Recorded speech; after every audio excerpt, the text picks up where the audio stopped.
Hello दोस्तों, आपका स्वागत है हमारे यूट्यूब चैनल पर। और आज हम आपके लिए एक और वीडियो लेके आए हैं जिसके अंदर हम कुछ इम्पोर्टेंट सीएचओ के क्वेश्चन के बारे में बात करने वाले हैं। तो ये जो क्वेश्चन हम डिस्कस कर रहे हैं वो सीएचओ के लिए बहुत ही इम्पोर्टेंट हैं। तो आइए शुरू करते हैं। अगर वीडियो पसंद आया तो लाइक ज़रूर करना है और कमेंट करके बताना है कैसा लगा आपको वीडियो। तो आइए शुरू करते हैं। सबसे पहला क्वेश्चन है, भोरे कमेटी वॉज कॉन्स्टिट्यूटेड इन। भोर कमेटी कब बनी थी? पहला ऑप्शन है 1943, दूसरा है 1946, तीसरा है 1942 और चौथा है 1941। तो राइट आंसर क्या आएगा इसका? सब लोग कमेंट कीजिए, लाइव चैट में आपको कमेंट करना है। तो राइट आंसर की तरफ चलते हैं। राइट आंसर आएगा इसका 1943, यानी आपकी 1943 में आपकी जो भोरे कमेटी है वो कॉन्स्टिट्यूट हुई थी। उसके बाद में ये एक्शन में आई थी। एक्शन में आई थी आपकी 1946 में। 1946 में ये एक्शन में आई थी। उसके बाद में हम बात करें कि नेक्स्ट क्वेश्चन, और इसका जो अब फाउंडर कौन है, अगर कोई पूछे आपसे, ये भी पूछ सकता है, फाउंडर ऑफ भोरे कमेटी। तो भोरे कमेटी के फाउंडर हैं सर जोसेफ सर जोसेफ भोरे, ये इनके फाउंडर हैं। तो इसके अंदर ये आपके तीन क्वेश्चन बनते हैं, वो आपको क्लियर कर देना है। फिर नेक्स्ट क्वेश्चन पे चलते हैं। नेक्स्ट अपनी, how many dimension of health are there. Dimension के कितने, जो सॉरी हेल्थ के कितने डायमेंशन है, हमारा ये क्वेश्चन है। पहला ऑप्शन आपके पास में 4, दूसरा ऑप्शन आपके पास 5, तीसरा आपके पास 8 और चौथा आपके पास 9। तो राइट आंसर क्या होगा आपको कमेंट करना है, लाइव चैट में आपको कमेंट करना है। हमारा क्वेश्चन है, हेल्थ के कितने डायमेंशन है? पहला ऑप्शन 4, दूसरा 5, तीसरा 8, चौथा 9। तो राइट आंसर है आपका 5। हेल्थ के 5 डायमेंशन है, जिसमें आपका फिजिकल, मेंटल, सोशल,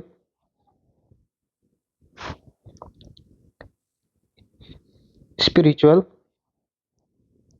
और इमोशन इमोशनल, ये है पहला, दूसरा, तीसरा और ये 4 पे आता है वैसे तो, लेकिन कोई फर्क नहीं पड़ता ऊपर नीचे से। तो ऐसे ही इसके 5 डायमेंशन है हेल्थ के, अगर कोई आपसे पूछे तो। फिर नेक्स्ट क्वेश्चन है हमारा, type B PHC is delivery load. Type B PHC में डिलीवरी का लोड कितना होता है? पहला ऑप्शन आपके पास में 10 और मोर डिलीवरी पर मंथ, दूसरा है 25 और मोर डिलीवरी पर मंथ, तीसरा है 30 और मोर डिलीवरीज पर मंथ, चौथा है 20 और मोर डिलीवरीज पर मंथ।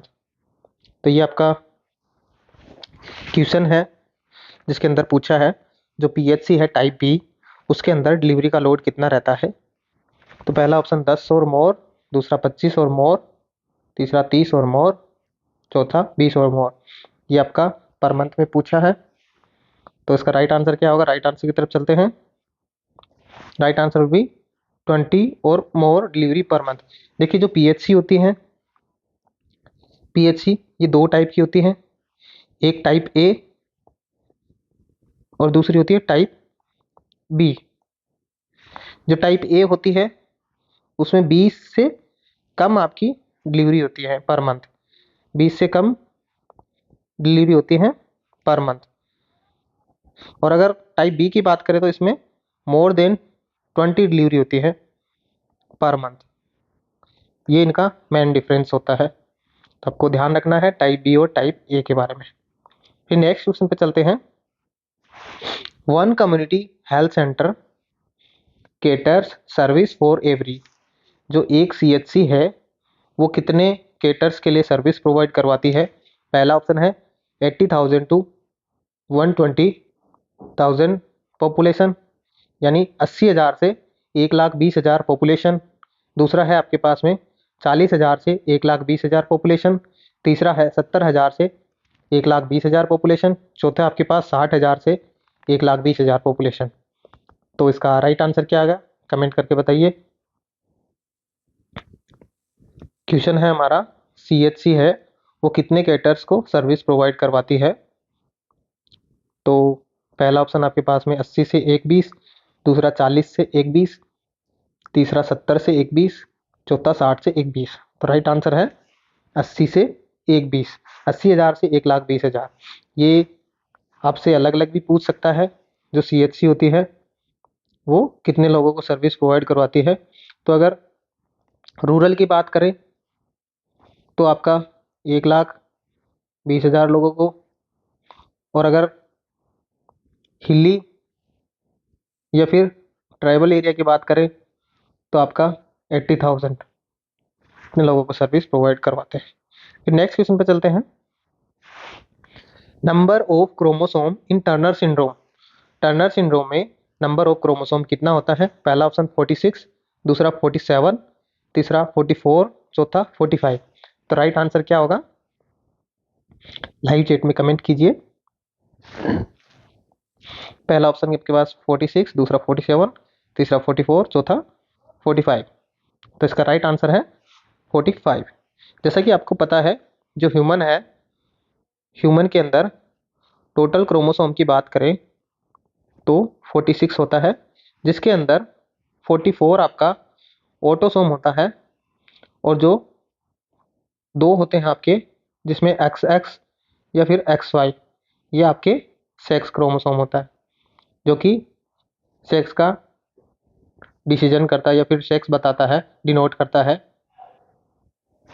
तो इसमें क्या होता है, यहाँ पर जो टर्नर सिंड्रोम होता है उसके अंदर आपके जो 44 हैं वो तो एज इट इज रहते हैं, लेकिन यहाँ पर जो X क्रोमोसोम के साथ में अब्सेंस रहता है और दूसरा क्रोमोसोम नहीं होता है। तो इसमें इसको ऐसे भी लिख देते हैं कुछ टाइम X0, और कुछ टाइम इसको X प्लस 44 प्लस X भी लिख देते हैं।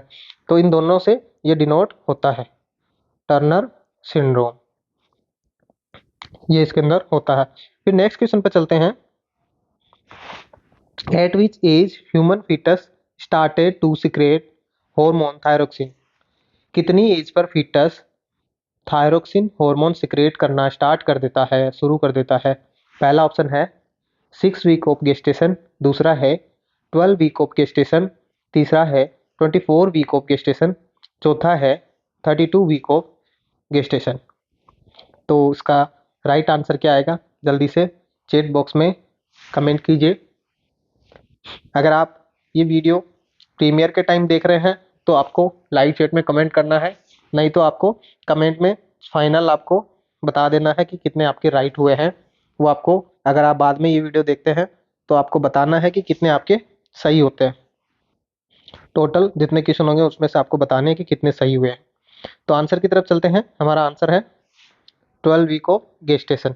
जब फीटस 12 वीक का होता है प्रेगनेंसी के टाइम में, जब 12 वीक की प्रेगनेंसी होती है तो फीटस यानी 12 वीक का फीटस हो गया, तो तब से ही वो अपना थायरोक्सिन हार्मोन है वो सिक्रीट करना स्टार्ट कर देता है। नेक्स्ट क्वेश्चन की तरफ चलते हैं। अगर आपको वीडियो अच्छा लगता है तो लाइक ज़रूर करना है, मुझे देखने हैं कितने लाइक करते हैं लोग। जिन लोगों को पसंद आया वो लाइक ज़रूर करना। अगर आप हमें सपोर्ट करोगे तो आपके लिए हम बहुत ज़्यादा मेहनत करेंगे। तो चलते हैं नेक्स्ट क्वेश्चन की तरफ। At which age length of baby doubles of the length age of birth. कितनी एज पर बच्चे की लेंथ डबल हो जाती है जितनी बर्थ के टाइम होती है उससे, यानी बर्थ के टाइम जितनी बच्चे की लेंथ होती है उससे डबल कितने टाइम में होती है, कितनी एज पे होती है। पहला ऑप्शन है 3 ईयर, दूसरा है 5 ईयर्स, तीसरा है 2 ईयर्स, चौथा है 4 ईयर्स। तो इसका राइट आंसर क्या आएगा, कितनी एज पर बेबी की लेंथ है वो जन्म से डबल हो जाती है। तो इसका आंसर जल्दी से चैट बॉक्स में कमेंट कीजिए। तो आंसर की तरफ चलते हैं। Answer is 4 year.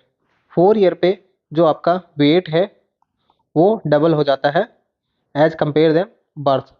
और अगर ये आपकी सॉरी लेंथ की बात हो रही है, लेंथ लेंथ है जो आपकी 4 ईयर पे डबल हो जाती है।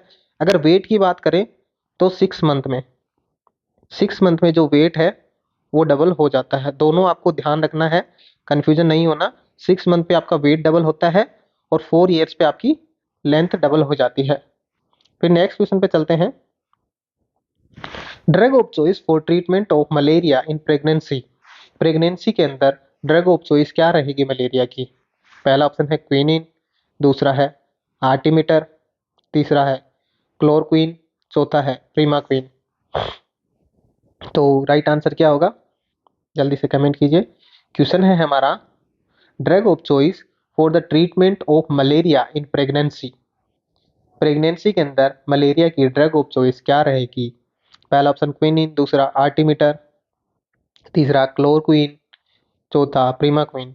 तो right answer is chloroquine. Chloroquine है जो आपकी ड्रग ऑफ चॉइस है मलेरिया के ट्रीटमेंट के लिए। अगर इससे रेजिस्टेंस होते हैं तो यहाँ पे क्विनिन दे सकते हैं, ये आपका सेकंड जा सकता है। अगर इससे आपका रेजिस्टेंस हुआ तो, इफ क्लोरोक्विन इज रेजिस्टेंस, अगर ये रेजिस्टेंस है तो आप क्विनिन पे जा सकते हो। ये कभी भी नहीं देते हैं, इसको अवॉइड करते हैं। ये आपकी कॉन्ट्रा इंडिकेटेड रहती है, कॉन्ट्रा इंडिकेटेड रहती है प्रेगनेंसी में, तो इसको तो कभी भी नहीं देते। तो क्वेश्चन आ सकता है कि कौन सी कॉन्ट्रा इंडिकेटेड है, तो आपका आंसर ये होगा। और ड्रग ऑफ चॉइस आपकी क्लोरोक्विन है, सेकंड पे आपके क्विनिन है अगर इससे रेजिस्टेंस है तो। नेक्स्ट क्वेश्चन पे चलते हैं। Difference between oral and axilla temperature is. Oral और एक्जिला टेम्परेचर के बीच में क्या डिफरेंस होगा? कितना टेम्परेचर का डिफरेंस होता है? पहला है 1 डिग्री सेल्सियस, दूसरा है 2 डिग्री सेल्सियस, तीसरा है 0.6 डिग्री सेल्सियस, चौथा है 1.5 डिग्री सेल्सियस। तो इसका राइट आंसर आएगा, क्या आएगा? जल्दी से कमेंट कीजिए, आपको टाइम मिलना चाहिए थोड़ा सा, 10 सेकंड का टाइम। तो इसका राइट आंसर आएगा 0.6 डिग्री सेल्सियस। ये सेल्सियस में पूछा है इसलिए आपका 0.6 डिग्री आएगा। अगर फ़ारेनहाइट में पूछता तो 1 डिग्री फ़ारेनहाइट इसका आंसर होता है। यानी आपका ओरल और एक्जिला के बीच में आपका जो टेम्परेचर का फ़र्क है वो 1 डिग्री फ़ारेनहाइट का रहता है। जो ओरल है उससे आपका कम मिलेगा ये। और रेक्टल की बात करें तो आपका 1 डिग्री प्लस मिलेगा, 1 डिग्री फ़ारेनहाइट इसमें प्लस मिलेगा। तो ये आपको ध्यान रखना है। फिर नेक्स्ट क्वेश्चन है हमारा, commonest cause of blindness in India. India के अंदर कॉमन कोज ब्लाइंडनेस का क्या है? तो पहला ऑप्शन है आपके पास में कैटरेक्ट, दूसरा है ग्लूकोमा, तीसरा है ट्रेकोमा, चौथा है विटामिन ए डेफिशिएंसी। तो इसका राइट आंसर क्या आएगा? ऑप्शन ए कैटरेक्ट, दूसरा ग्लूकोमा, तीसरा ट्रेकोमा, चौथा विटामिन ए डेफिशिएंसी। तो इसका राइट आंसर है कैटरेक्ट। इंडिया के अंदर जो आपका ब्लाइंडनेस का मोस्ट कॉमन कोज है वो है कैटरेक्ट। ये आपका एडल्ट का कोज है। अगर पूछे आपसे कि most common cause of blindness in India for children, तो आपका विटामिन ए डेफिशिएंसी आएगा। यानी चिल्ड्रन के लिए, for children most common cause of blindness, तो आपका विटामिन ए डेफिशिएंसी आएगा। फिर नेक्स्ट क्वेश्चन पे चलते हैं। At term the weight of placenta is about. Placenta का वेट एट टर्म पे यानी 9 मंथ पे, 9 मंथ के पास में कितना होता है? 9 मंथ की डिलीवरी हो जाती है या फिर प्रेगनेंसी के 9 मंथ पर जो आपका प्लेसेंटा उसका वेट कितना रहता है? पहला ऑप्शन 300 ग्राम, दूसरा ऑप्शन 1000 ग्राम, तीसरा 100 ग्राम, चौथा 500 ग्राम। तो राइट आंसर क्या आएगा? कमेंट करना है आपको लाइव चैट में। अगर लाइव चैट में नहीं हो तो आपको सबका आंसर एक साथ में देना है, जितना भी आपके राइट हुए हैं वो आपको बताने हैं, और साथ में आपको रिव्यू भी देना है कि आपको हमारी क्लास कैसी लग रही है। तो चलते हैं इसके आंसर पे। 500 ग्राम विल बी राइट आंसर, यानी एट टर्म पर प्लेसेंटा का वेट है जो 500 ग्राम रहता है। फिर नेक्स्ट क्वेश्चन पर चलते हैं। During RH incompatibility colour of amniotic fluid is. RH incompatibility में आपका एमनियोटिक फ्लूइड का कलर कौन सा रहेगा? पहला ऑप्शन है ग्रीनिश येलो, दूसरा पेल स्ट्रो कलर, तीसरा गोल्डन, चौथा डार्क ब्राउन।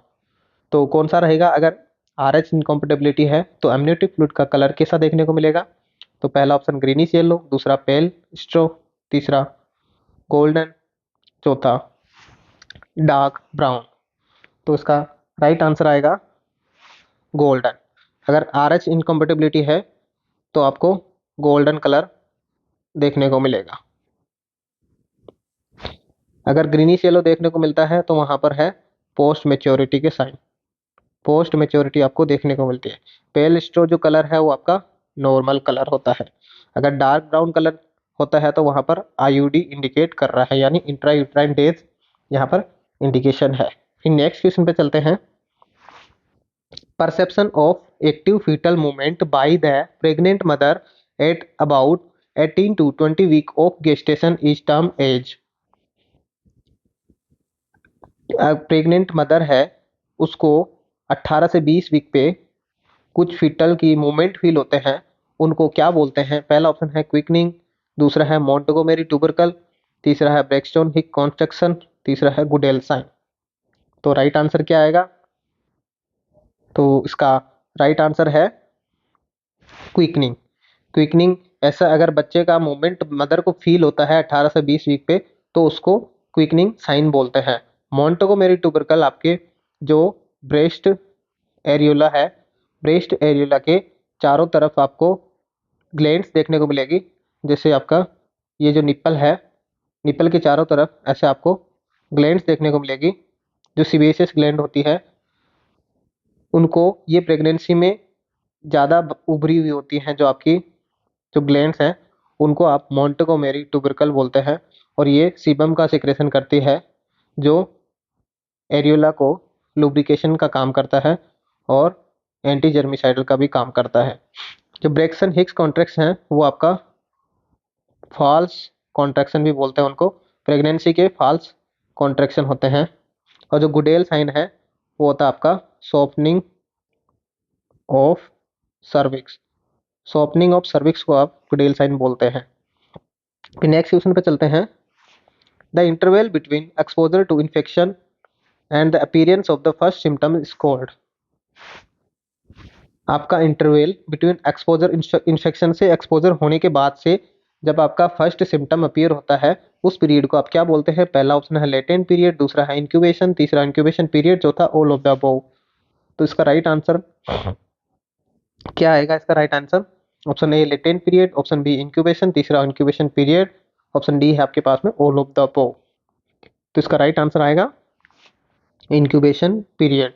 यानी आपका माइक्रो ऑर्गेनिज्म आपका या फिर इन्फेक्शन हो जाता है, उसके बाद में जब फर्स्ट आपका जो साइन एंड सिम्टम्स शो होता है उसके बीच के पीरियड को आप इंक्यूबेशन पीरियड बोलते हैं। और लेटेंट पीरियड में इन्फेक्शन होने के बाद में जब इन्फेक्शन हो जाता है तो उसको आप लेटेंट पीरियड बोलते हैं। यानी आपका माइक्रो ऑर्गेनिज्म बॉडी में गया, उसके बाद में जब वो इन्फेक्शियस पीरियड आ जाता है तो उसी स्टेज को आप लेटेंट पीरियड बोलोगे। नेक्स्ट क्वेश्चन पे चलते हैं।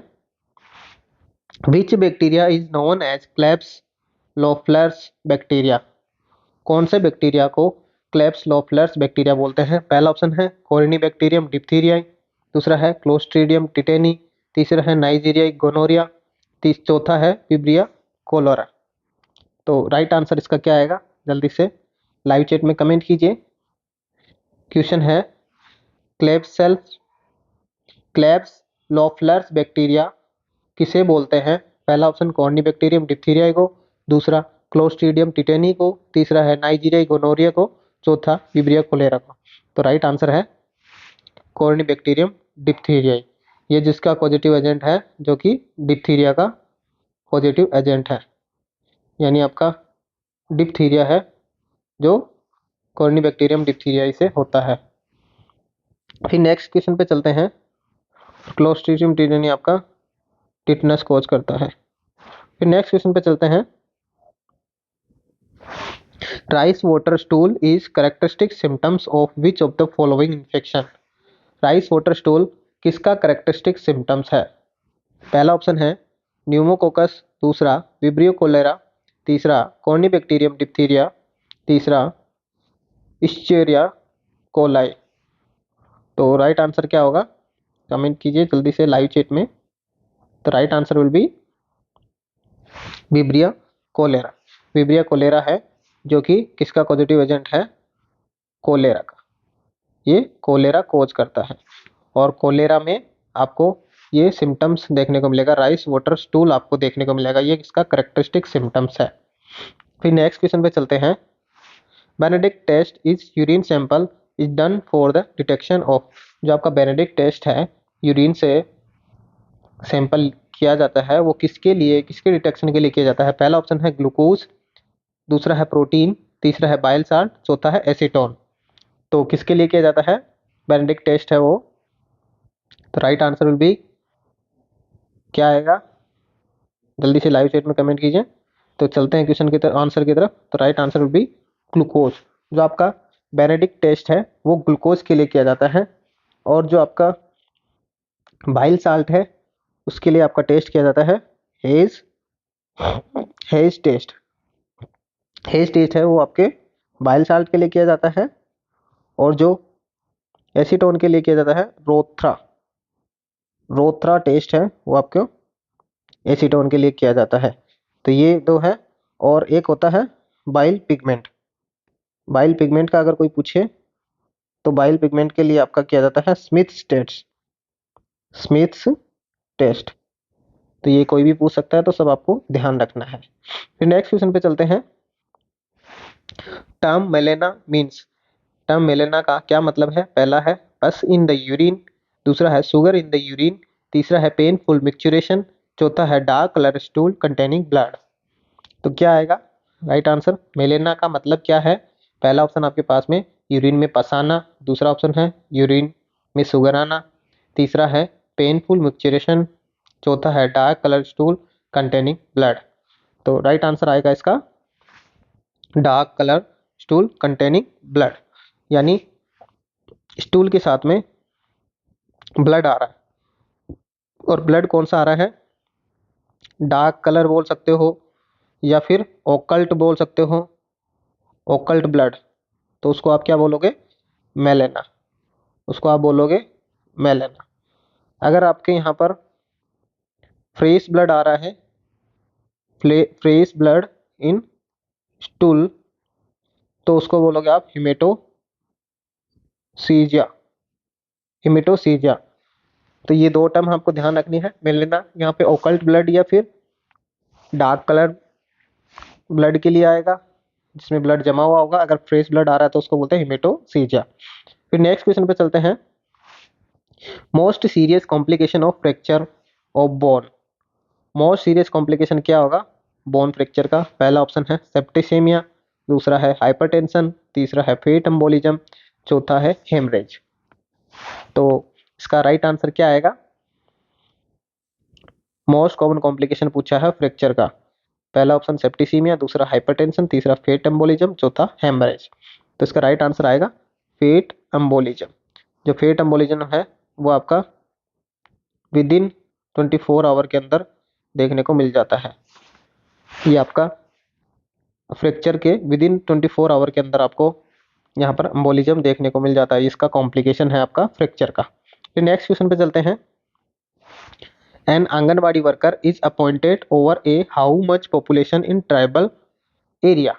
ट्राइबल एरिया के अंदर जो आंगनबाड़ी वर्कर है वो कितने पॉपुलेशन पे अपॉइंटेड किया जाता है? पहला ऑप्शन है 1000, दूसरा है 700, तीसरा है 500, और चौथा है 1500। तो क्या आएगा इसका right answer? Option A 1000, option B 700, option C 500, option D 1500। तो चलो आंसर की तरफ चलते हैं। तो इसका आंसर आएगा 700। देखिए यहाँ पर जो आंगनबाड़ी वर्कर है वो, अगर यहाँ पर दो कंडीशन होती है। एक तो रूरल रूरल एरिया है तो वहाँ पर ये 1000 मिलेगा, और अगर यहाँ पर आपको हिली या ट्रेबल एरिया है, हिली या ट्रेबल एरिया है, तो वहाँ पर आपको 700 मिलेंगे इसके नंबर। तो ये दोनों की ऐसी कंडीशन रहती है। तो इसको आप ऐसे भी लिख सकते हो 700 to 1000। नेक्स्ट क्वेश्चन पे चलते हैं। When is the most appropriate time for women to perform breast self examination? Breast self examination करने के लिए वोमेन का मोस्ट अप्रोप्रिएट टाइम क्या रहेगा? पहला ऑप्शन है just before the time of intercourse, intercourse से जस्ट पहले, any convenient time, of the month, या फिर कोई भी आपका कन्वीनियंट टाइम हो मंथ में उसमें कर सकते हैं। या फिर तीसरा ऑप्शन है the first day of menstrual period, फिर मेंस्ट्रुअल पीरियड का आपको फर्स्ट डे आपको चेक करना चाहिए, या फिर 1 week after the start of menstrual period. तो आपके पास में 4 ऑप्शन है और क्वेश्चन ये है कि ब्रेस्ट सेल्फ एग्जामिनेशन जो बीएससी है वो आपको कब परफॉर्म करना चाहिए, बेस्ट टाइम क्या होता है वुमेन के लिए। तो पहला क्वेश्चन इंटरकोर्स से जस्ट पहले, दूसरा है मंथ में कोई भी आपके हिसाब से जो कन्वीनियंट टाइम हो उस पे, या फिर मेंस्ट्रुअल साइकिल के एक दिन पहले, या फिर फर्स्ट डे मतलब मेंस्ट्रुअल साइकिल के फर्स्ट डे, या फिर मेंस्ट्रुअल साइकिल के आपके 7th डे स्टार्ट होने के 1 वीक आफ्टर मेंस्ट्रुअल पीरियड। तो क्या आएगा इसका right answer? Right answer will be 1 week after the start of menstrual period, यानी जो आपका मेंस्ट्रुअल पीरियड स्टार्ट हो जाता है उसके 1 वीक बाद में चेक करना चाहिए। फिर नेक्स्ट क्वेश्चन पे चलते हैं। ए नियोनेट मीन्स, नियोनेट का क्या मतलब है? पहला ऑप्शन आपके पास में a baby age group 0 to 7 days, दूसरा है a baby age group 0 to 28 days, तीसरा है a baby of age group 0 to 3 month, चौथा है a baby of age group 0 to 1 year। तो राइट आंसर क्या आएगा? न्यूनेट का क्या मतलब है यहाँ पे, न्यूनेट से आप क्या समझते हैं? तो पहला ऑप्शन बेबी 0 से 7 दिन वाला, दूसरा 0 से 28 दिन वाला, तीसरा 0 से 3 मंथ वाला, चौथा 0 to 1 year वाला बेबी न्यूनेट कहलाता है। तो इसका राइट आंसर क्या आएगा? आंसर की तरफ चलते हैं। तो right answer is a baby age group 0 to 28 days, यानी आपका न्यूनेट बोल सकते हैं, न्यूनेट की एज आपकी 0 to 28 डेज के बीच में होती है, उसको आप न्यूनेट बोलते हैं। और फिर ये न्यूनेट है वो भी आपका दो फिर से सब डिवाइड कर दिया गया है, एक है आपका अर्ली और एक है आपका लेट। अर्ली आपका 0 to 7 days होता है और 7 to 28 days आपका लेट नियोनेट होता है। उसके बाद में 28 डेज से अगर 1 ईयर की बात करें तो उसको आप बोलोगे इन्फेंट। आपको ध्यान रखना है, अगर बच्चा 0 से 28 दिन है तो वो न्यूनेट है। जो न्यूनेट है वो दो जगह और फिर से हमने सब डिवाइड कर दिया, एक तो अर्ली न्यूनेट और एक लेट न्यूनेट। अर्ली न्यूनेट आपका 0 to 7 days का होता है और लेट न्यूनेट आपका 7 to 28 days का होता है। उसके बाद में जो 28 डेज से और आपका 1 ईयर का जो पीरियड होता है उसको आप इन्फेंट बोलते हैं। फिर नेक्स्ट क्वेश्चन पे चलते हैं। During Wernicke's encephalopathy there is deficiency of, Wernicke's encephalopathy में किसकी डेफिशिएंसी होती है? पहला ऑप्शन विटामिन ई, दूसरा विटामिन डी, तीसरा राइबोफ्लेविन, चौथा थायमिन विटामिन बी। तो क्या आएगा इसका राइट आंसर? बहुत इजी क्वेश्चन है। तो right answer will be thiamine या फिर जो आपकी विटामिन बी। फिर नेक्स्ट क्वेश्चन पे चलते हैं। The opening of right atrium into right ventricle is guarded by, जो आपकी ओपनिंग होती है राइट एट्रियम से राइट वेंट्रिकल वो किससे गार्डेड होती है? तो पहला ऑप्शन मिट्रल वॉल्व, दूसरा ट्राइकस्पिड वॉल्व, तीसरा बाइकस्पिड वॉल्व, चौथा सेमिनोनार एरोटिक सेमिनोनार वॉल्व। तो इसका राइट आंसर क्या आएगा? बहुत इजी है, ऑप्शन ए, बी, सी या डी। तो राइट आंसर, आंसर की तरफ चलते हैं। Right answer will B tricuspid valve. जो ट्राइकस्पिड वॉल्व है वो आपका राइट साइड में होता है और जो बाइकस है वो बाई साइड में होता है, याद रखने के लिए। बाइकस है वो बाएं हाथ पे होता है और ट्राइकस है वो आप राइट बोल दो या फिर सीधे हाथ पे बोल दो, एस टी सीधा। और ये बाइकस है वो बाएं हाथ पे होता है यानी लेफ्ट हैंड पे होता है। तो आप इसको बाइकस को बाएं हाथ से याद कर सकते हो। और मिट्रल और बाइकस्पिड वॉल्व दोनों एक ही हैं।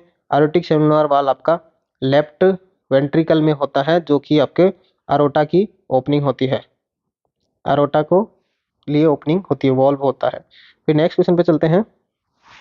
One of the acute complication of diabetic mellitus, diabetic mellitus का कौन सा acute कॉम्प्लिकेशन होगा? पहला ऑप्शन हाइपोग्लाइसेमिया, दूसरा डायबिटिक न्यूरोपैथी, तीसरा डायबिटिक फुट, चौथा डायबिटिक रेटिनोपैथी। तो इसका राइट आंसर क्या आएगा?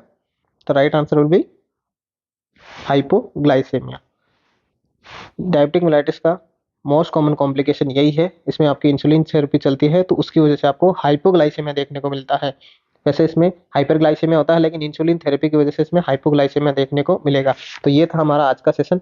कैसा लगा आप सब लोग कमेंट करके बताएं, और आपको हमारे साथ बने रहना है। आपके लिए हम और अच्छे अच्छे क्वेश्चंस लेके आएंगे। उसके लिए आपको सपोर्ट करना है। हमारे वीडियो को शेयर करें, लाइक करें, और कमेंट करके आपको ज़रूर बताना है। अपने दोस्तों के साथ शेयर करें आपको अच्छा लगे तो, और कमेंट करके ज़रूर बताएं। Thank you.